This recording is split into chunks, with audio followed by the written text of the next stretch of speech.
अरे अंडा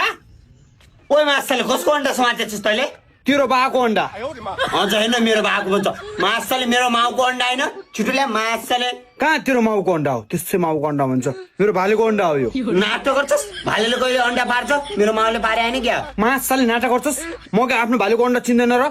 यो मेरो भालेको अंडा हो माछाले मेरो माउको अन्डा हो यहाँले भनेको अरे हेर ठुलो कुरा नगर हेर माछाले मेरो भालेको अंडा हो तेरो भालेको अन्डा होइन बाबु कसरी भयो तेरो भाले तेरो माउको अंडा मेरो माउ यहाँ आएर पारे होला त नि मेरो माउ अनि यो त मेरो जग्गा हो नि त नि मेरो जग्गामा पारे तिम्रो अंडा भएन त्यस्ता कुरा हुन्छ भोलि राजसभा मेरा घर होला मेरो दाइ भन्ने राजसभालाई भन्नु पर्यो त नि मेरो अंडा मुखियासँग अहिले हेर त्यसले पत्ता लगाउँछ कसको अन्डा हो भने त्यो एकदम अन्डा एक्सपर्ट मेरो भालेको हुन्छ म जाँदैन त्यो एकदम अन्डा एक्सपर्ट हो जाम आइज ल हिँड्छ छोड्दे पहिला पनि मेरो दाइको अन्डा त्यसले पत्ता लगाइदियो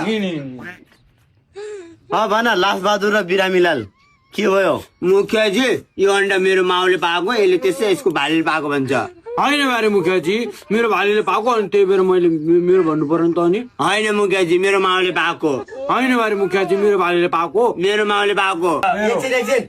अहिले आउँदा कि त्यो अन्डा बाबु अब यो अन्डा चाहिँ म राख्छु योबाट चल्ला निस्किन्छ अनि त्यसले थाहा पाइहाल्छ नि आफ्नो बाउ